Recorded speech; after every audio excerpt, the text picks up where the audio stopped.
Hello everyone, this is Yoangi Singh from Babu Rasidas Institute of Technology and Management. Here we are dealing with the subject material testing and construction practices, in which we are dealing with unit 1 and lecture 3. Contents of this lectures are types of bricks, technical terms related with the bricks and bonds in brickwork. Different types of brick, जो last lecture में हम लोगों ने deal किया था कि first class brick, second class brick, third and fourth class brick, ये उससे रिलेटेड नहीं है. ये ब्रिक के टेक्सचर से रिलेटेड है कि किन किन टाइप्स के ब्रिक होते हैं. तो first is sun dried brick, ठीक है, also called unburned brick. These are one of the most primitive examples of brick. This type of brick was not burned in kilns but were dried in the sun of hardening. Sun dried bricks are less durable, have less water resistance and less fire resistance. These are mostly used in rural areas or in construction that are temporary. The process of making these bricks involves 3 steps: preparation of clay, molding and finally sun drying. Sun dried brick में हम क्या करते हैं, एक mould होता है हमारे पास, ठीक है, उसमें हम क्या करते हैं, सॉइल को प्लेस कर देते हैं, ठीक है, मतलब उसकी सॉइल लेते हैं, प्रिपरेशन ऑफ क्ले मतलब क्ले को प्रिपेयर करते हैं, देन माउल्ड में जो भी हमारा क्ले है उसको हम क्या करते हैं, प्लेस कर देते हैं और फिर उसको धूप में सुखाने के लिए, सन ड्राइंग के लिए रख देते हैं पर्टिकुलर टाइम के लिए. That is called sun dried brick.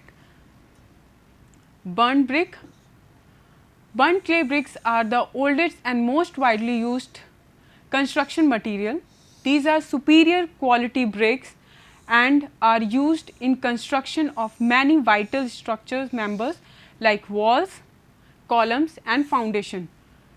Sun dried brick को मतलब जनरली हम लोग building material as a building material नहीं यूज़ करते हैं, जहाँ पे बहुत ही हैवी लोड इम्पोज होने वाला हो, जहाँ पे जिस भी बिल्डिंग में या फिर वॉल्स में या फिर डैम्स वगैरह में, जहाँ भी फाउंडेशन वगैरह में, कॉलम वगैरह में कहीं पे भी बहुत ज़्यादा अगर लोड आने वाला है तो वहाँ पे हम सन ड्राइड ब्रिक को ना यूज़ करके हम लोग बर्न ब्रिक को यूज़ करते हैं, ठीक है. नेक्स्ट है हमारा fly ash brick. Fly ash bricks is a building material that is specifically used in masonry units. It contains class C और class F fly ash by product of coal burning and water that is fired at around 1000 degrees centigrade. Due to high concentration of calcium oxide in class C fly ash, this type of brick is every so often described as cell cementing. मतलब fly ash brick को हम लोग cell cementing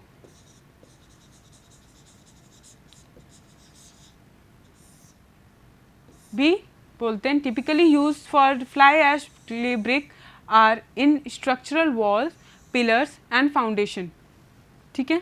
जो fly ash brick हैं उनको हम कहाँ पे यूज़ करते हैं, वॉल्स में, पिलर्स में एंड फाउंडेशंस. नेक्स्ट है हमारे पास concrete bricks. Concrete bricks are made using solid concrete along with ingredients like cement, sand, coarse aggregate and water.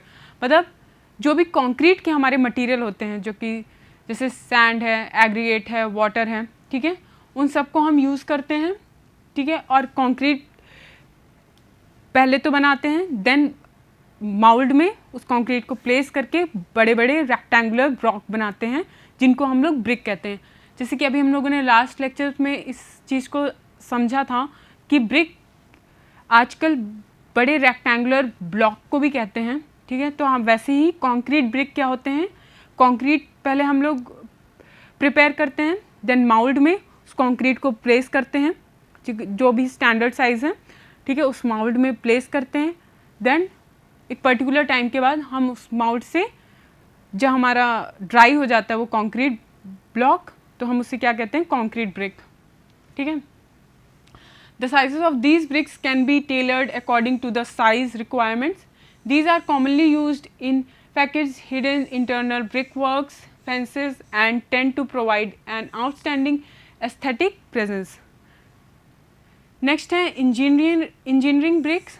These have high compressive strength and are used for special application where strength, acid resistance, low porosity, frost resistance is essential. Engineering bricks are most commonly used for basement. This is because in these areas chemical or water attacks are quite prevalent. Next है हमारे पास calcium silicate bricks. ठीक है, calcium silicate bricks are also commonly known as sand lime bricks. These are made by mixing lime, sand, fly ash. ठीक है, calcium silicate brick में क्या क्या मटेरियल यूज होता है? Lime, sand and fly ash. This type of brick is used for numerous purposes in construction industries like masonry works, ornamental works, in building, etc. Next है पोरोथर्म smart BRICS और eco bricks. Eco bricks क्या होते हैं? इन eco bricks में हम छोटे छोटे pores रहने देते हैं जो कि जो साउंड है उसको वो एब्जॉर्ब कर लेते हैं और वो साउंड क्या है किसी भी पर्टिकुलर एरिया से बाहर नहीं जा पाती है. ठीक है, पोरोथर्म hollow bricks are smart walling material that possess the advantages of natural clay. These are perforated hollow bricks which can be either horizontally perforated or vertically perforated.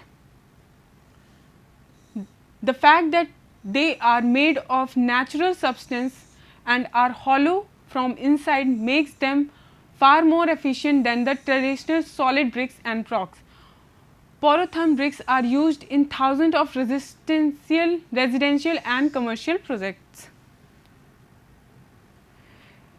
Technical terms related with bricks कि कौन कौन से, ये बहुत ही important topic है.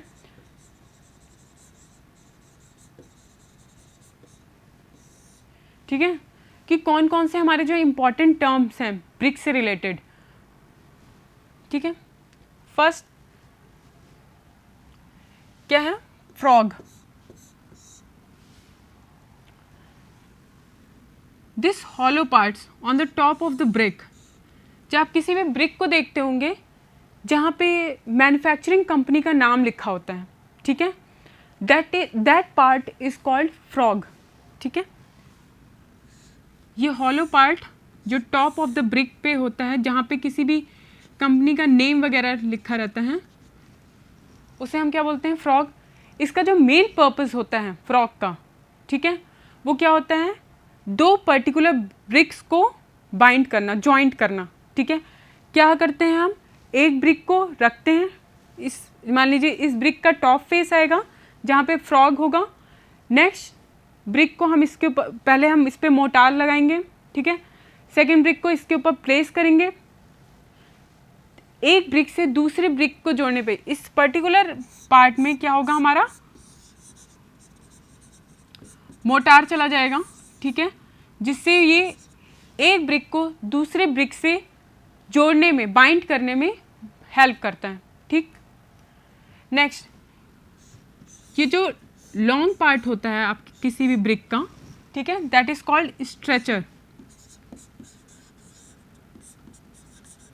That is called stretcher. Length wise जो part होता है, हमने आपको ब्रिक का साइज बताया क्या? 19 centimetre by 9 centimetre by 9 centimetre, जो स्टैंडर्ड ब्रिक का साइज है.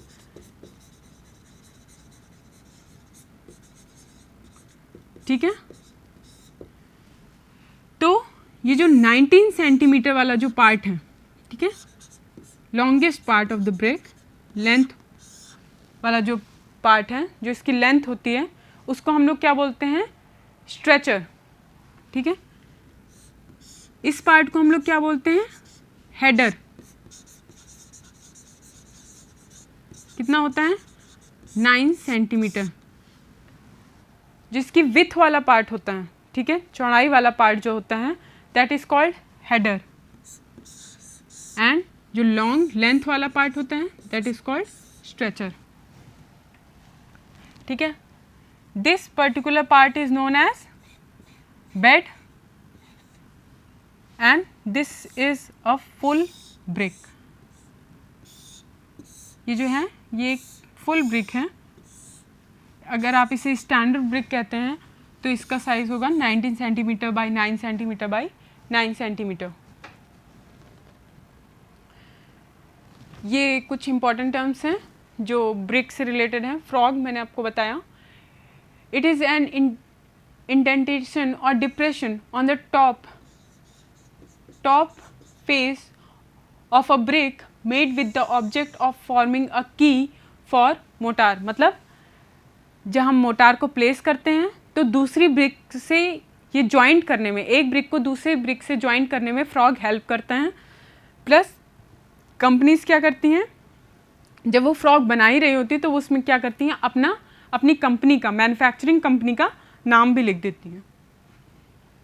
नेक्स्ट है header. It is a brick और stone which lies with its greatest length at right angles to the face of work. Stretcher.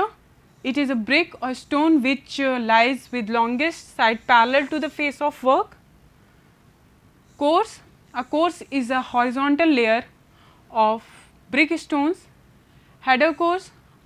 A course of brickwork showing only headers on the exposed face of the wall is known as header course. मतलब कि जितने भी header portion हैं वो सिर्फ आपको सामने दिखाई दे रहे होंगे, कोई भी स्ट्रेचर पोर्शन नहीं दिखाई दे रहा होगा जब हम ब्रिक बिछा रहे होंगे. ठीक है, तो जितने भी हेडर पोर्शन होंगे वो सिर्फ सामने पड़ रहे होंगे, स्ट्रेचर पोर्शन नहीं. अगर हमने मान लीजिए कोई स्ट्रेचर पोर्शन सामने रख दिया तो क्या होगा, कुछ इस तरीके से हो जाएगा. ठीक है, लेकिन हेडर कोर्स में क्या होगा, सिर्फ हेडर पोर्शन सामने दिख रहे होंगे. ठीक है, किसी भी वॉल में. ऐसे ही स्ट्रेचर कोर्स भी हम लोग कह सकते हैं जिसमें फ्रंट वॉल पे जो आप लोग देख सकते हो उसमें क्या है, सिर्फ स्ट्रेचर पोर्शंस आ रहे होंगे, कोई भी हेडर पोर्शन नहीं आएगा. ठीक है, स्ट्रेचर कोर्स जो कि अभी मैंने आपको बता चुका है. A course of brick work showing only stretchers on the exposed face of the wall is known as stretcher course. जो अभी मैंने आपको बताया कुछ इस तरीके से दिखेगा. ठीक है, ये 19 सेंटीमीटर, ये भी 19 सेंटीमीटर, ये भी 19 centimetre. Okay. Bond. The method of arranging bricks so that the individual units are tied together. मतलब बॉन्ड क्या होता है कि एक दूसरे से कोई चीज़ कितनी कॉम्पैक्टली जुड़ी हुई है. ठीक है, उनका बॉन्ड कितना स्ट्रॉन्ग है. ठीक, कि मतलब अगर इजीली ब्रेक हो जा रही है तो हम कहते हैं कि बॉन्ड इनका स्ट्रॉन्ग नहीं है. ठीक है, कितनी स्ट्रांगली एक दूसरे से कोई भी चीज़ें जुड़ी हुई हैं. यहाँ पे हम ब्रिक की बात कर रहे हैं तो एक ब्रिक का दूसरी ब्रिक से बॉन्ड कितना स्ट्रॉन्ग है इसे हम चेक करते हैं. ठीक है. Quoins. The stones used for the corners of walls of a structure. Bat. It is a portion of brick cut across its width. कोई भी मान लीजिए ब्रिक है, यहाँ से अगर ब्रेक कर दिया जा रहा है, ठीक है, तो इसका ये पोर्शन क्या कहलाएगा, बैट. ये पोर्शन भी बैट. मतलब हाफ पोर्शन में अगर आपने इसके विथ के अलॉन्ग किसी भी ब्रिक के को उसके विथ के अलॉन्ग आपने दो पार्ट्स में अगर डिवाइड कर दिया, हाफ पार्ट में डिवाइड कर दिया, तो वो क्या होगा, उसे हम क्या बोलेंगे, bat. Next, closure. It is a portion of a brick cut in such a manner that its one long face remains uncut. Next यहाँ पे आपको डायग्राम्स के थ्रू दिख रहे हैं. ठीक है, ये क्या है, हाफ बैट. जैसे कि हमने मान लीजिए यहाँ पे कोई भी ब्रिक है उसको बनाया,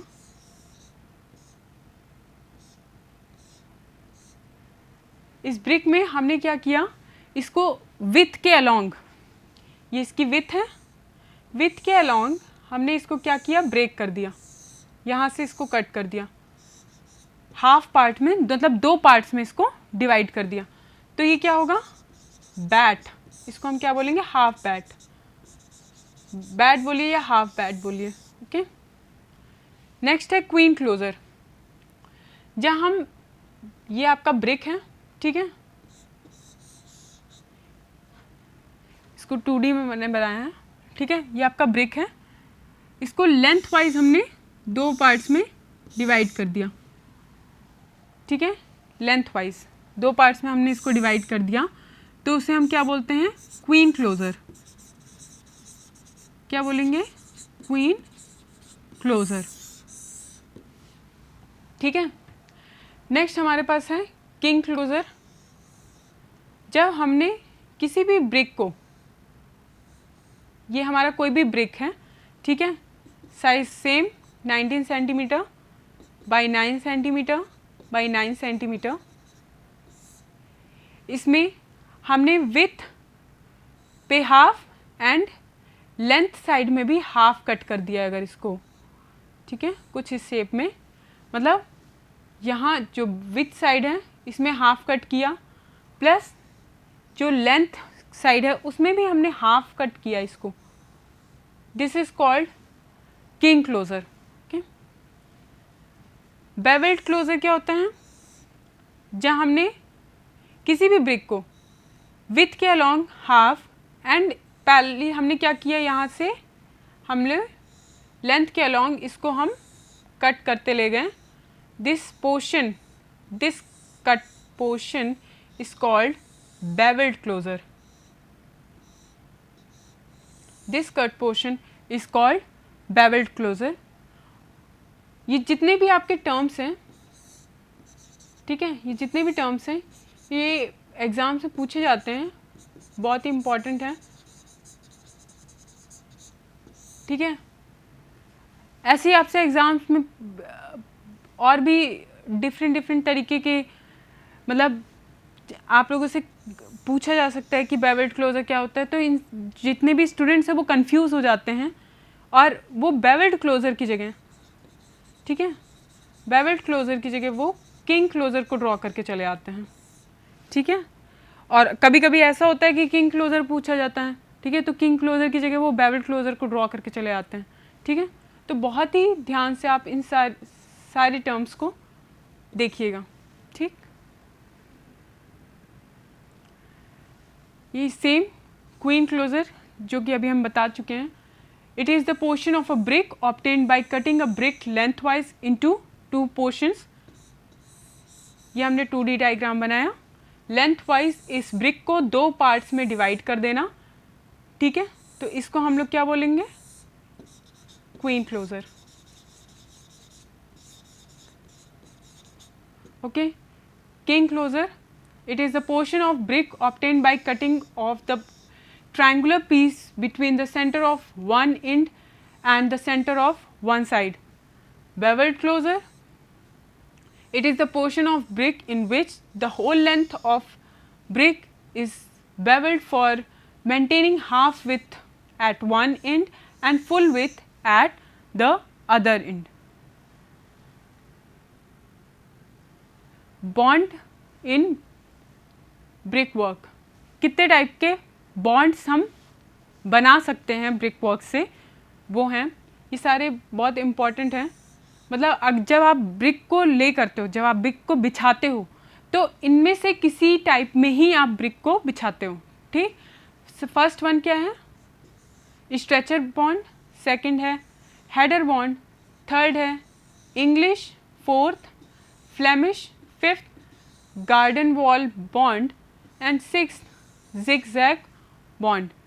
कुछ जो टर्म्स हैं, कुछ जो बॉन्ड हैं आपको इसमें से, वो आपको नाम से ही समझ में आ जाएंगे कि उनको किस तरीके से आपको ले करना है, ठीक है। फर्स्ट स्ट्रेचर बॉन्ड की अभी हम लोग बात कर चुके थे, ठीक है। Bricks are laid as stretcher on the faces of walls. This pattern is used in only for those walls which have thickness of half brick.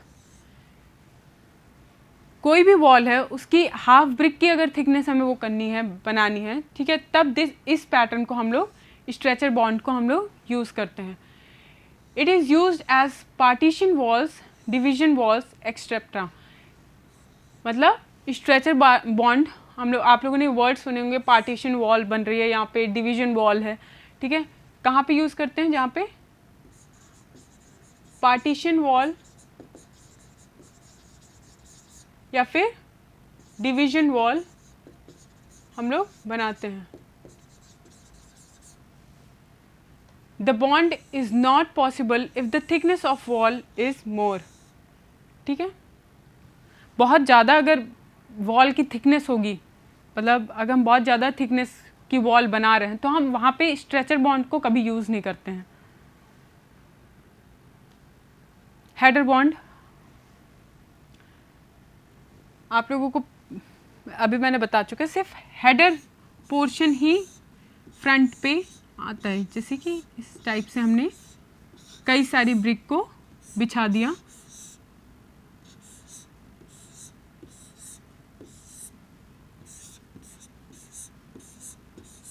ठीक है। This is called header bond. कहाँ पे इस हेडर बॉन्ड को use करते हैं? Bricks are laid as header on the faces of walls. The pattern is used only when the thickness of the wall is equal to 1 brick. हम इस bond को कहाँ पे यूज़ करते हैं? जहाँ पे थिकनेस ऑफ वॉल किसके बराबर हो? एक ब्रिक के बराबर हो, ठीक है। This bond does not have strength to transmit pressure in the direction of length of wall. मतलब बहुत ज़्यादा स्ट्रॉन्ग बॉन्ड नहीं होता है, ठीक है। अगर मान लीजिए कोई आपने हेडर बॉन्ड से आप लोगों ने ब्रिक को बिछाया, टॉप पोर्शन पे बहुत ज़्यादा प्रेशर आ रहा है, तो इस टाइप के बॉन्ड में हमें क्या करते हैं, जो टॉप पोर्शन पे प्रेशर आ रहा है, इसकी क्वालिटी ऐसी नहीं होती है कि ये उस प्रेशर को नीचे तक ट्रांसफ़र कर पाए, ठीक। क्या है? This bond does not have strength to transmit pressure in the direction of length of wall, ठीक। It is used in the construction of footing. जहाँ पे भी जब हम लोग फुटिंग बना रहे होते हैं, तो हम लोग वहाँ पे हेडर बॉन्ड का यूज़ करते हैं। ये एक इम्पॉर्टेंट पॉइंट है कि फुटिंग जहाँ पे भी हम बना रहे होंगे, वहाँ पे हम लोग हेडर बॉन्ड का यूज़ करते हैं। Use in the construction of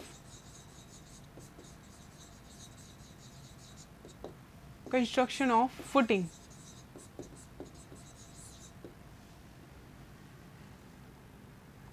next है इंग्लिश बॉन्ड। बहुत इंपॉर्टेंट है, बहुत वाइडली यूज होते हैं।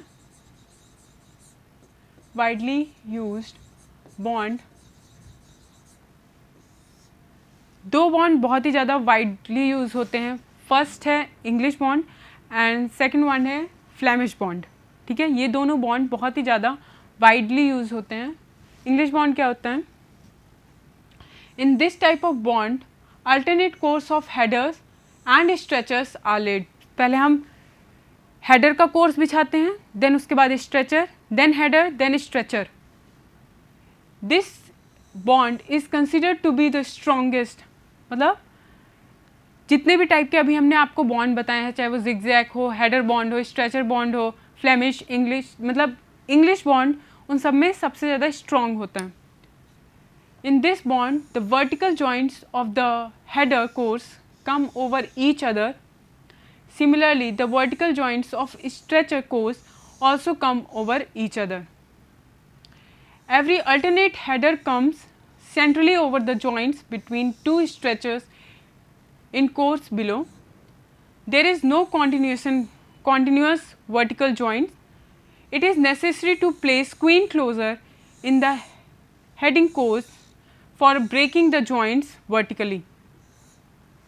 ये सारे important points हैं। जब आप इंग्लिश बॉन्ड को डिफाइन कर रहे होंगे, तो आपको ये सारे पॉइंट्स लिखना बहुत ज़्यादा इम्पॉर्टेंट है। इसमें आपको हमेशा ये पता होना चाहिए कि इंग्लिश बॉन्ड सबसे ज़्यादा स्ट्रॉन्ग होता है जितने भी आपके बॉन्ड प्रोवाइड होते हैं। इंग्लिश बॉन्ड कुछ इस तरीके से दिखता है, आपको सबसे पहले यहाँ पे पूरा स्ट्रेचर का कोर्स है टॉप पे, फिर आपके यहाँ पे हेडर का कोर्स है, then stretcher, then header, then stretcher, then header, then stretcher. ठीक है, ये मतलब अभी आपको जैसे डेफिनेशन में आपने देखा कि सबसे पहले एक अल्टरनेट कोर्स होते हैं हेडर और स्ट्रेचर के। ये फर्स्ट कोर्स किसका है? स्ट्रेचर कोर्स है। सेकंड क्या है आपका? हेडर कोर्स है। सेम ऐसे ही stretcher, header, stretcher, header and stretcher course. ठीक है, इसके आगे भी आप जितनी भी ज़रूरत हो इसके आगे भी जा सकते हैं, मतलब उसकी डिफ़ाइन नहीं करा जा रहा है, बस ये डिफ़ाइन किया जा रहा है कि सबसे पहले एक स्ट्रेचर का कोर्स होगा, देन हेडर का, मतलब ऐसे अल्टरनेट कोर्स होंगे इंग्लिश बॉन्ड में। Flemish bond, in this type of bond each one is comprised of alternate headers and stretcher. मतलब एक ही कोर्स में सबसे पहले आप मान लीजिए हेडर डालेंगे, then stretcher, then header, then stretcher. Next second course पड़ेगा, देन आप क्या करेंगे? हेडर, स्ट्रेचर, हेडर, स्ट्रेचर, ऐसे। जैसे कि आप यहाँ पे आप देख सकते हैं कि हमने वॉल को स्टार्ट किया, सबसे पहले हमने स्ट्रेचर लगाया, देन उसके बाद हमने क्या किया? हेडर लगाया, फिर उसके बाद हमने स्ट्रेचर का कोर्स लगाया, मतलब स्ट्रेचर लगाया, देन हेडर, देन स्ट्रेचर। इसके बाद हम लोग नेक्स्ट कोर्स में भी क्या करेंगे? पहले मान लीजिए आपने हेडर लगा लिया, देन स्ट्रेचर लगा लिया, then header, then stretcher, then header.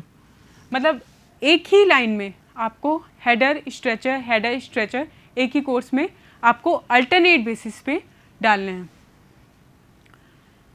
This bond creates better appearance than English bond. मतलब अपीयरेंस के बेसिस पे अगर देखा जाए तो फ्लेमिश बॉन्ड ज़्यादा अच्छा अपीयर होता है as compare to English bond.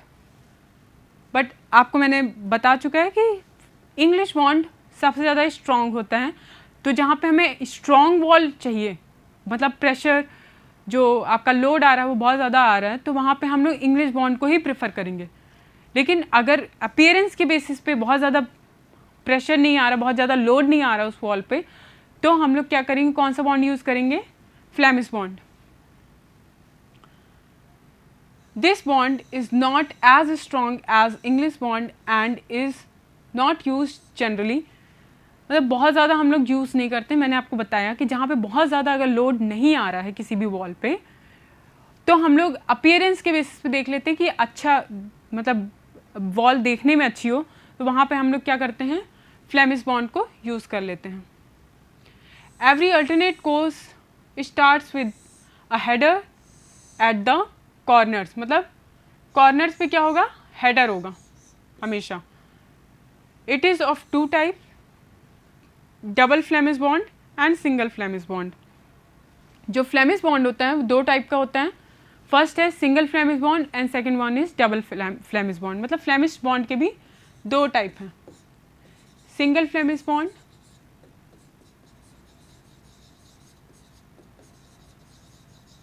And double Flemish bond. Okay, ये आपको यहाँ पे फ्लेमिश बॉन्ड का डायग्राम है। आप लोग यहाँ पे देख सकते हैं कि एक ही कोर्स में आपको हेडर, स्ट्रेचर, हेडर, स्ट्रेचर देखने को मिल रहे हैं, मतलब एक ही कोर्स में। ओके, सेम कंपैरिजन जब आप करेंगे इंग्लिश एंड फ्लेमिश बॉन्ड का, इंग्लिश बॉन्ड मैंने आपको बताया कि स्ट्रॉन्ग होता है, Flemish bond look wise, appearance wise ज़्यादा अच्छा होता है। Broken bricks can be used in form bats in Flemish bond, however more mortar is required. Construction with Flemish bond requires greater skill in comparison to English bond. Garden wall bond and जो zigzag bond होते हैं वो हम लोग बहुत ज़्यादा use नहीं करते हैं, but these are also type of bond. As the name suggests, this type of bond is used for the construction of garden walls, boundary walls, compound walls. It is used where the thickness of wall is 1 brick thick and the height does not exceed 2 meters. This type of bond is not so strong as English bond but is more attractive. मतलब appearance wise ये भी मतलब अच्छा है, जैसे कि आपने Flemish bond की बात की थी. नेक्स्ट है हमारे पास zigzag bond. In this bond, bricks are laid in zigzag fashion. This type of bond is commonly used for making ornamental panels in the brick flooring. ठीक है, आप लोग देख रहे हैं कि यहाँ पे zigzag पैटर्न में ये वॉल ब्रिक वॉल बनी हुई है. ठीक है, गार्डन्स वगैरह में इस वॉल को हम लोग यूज़ करते हैं. ठीक है, तो यहाँ पे हमारा जो ब्रिक का टॉपिक है वो इस लेक्चर में ख़त्म होता है. ठीक है, थैंक यू सो मच.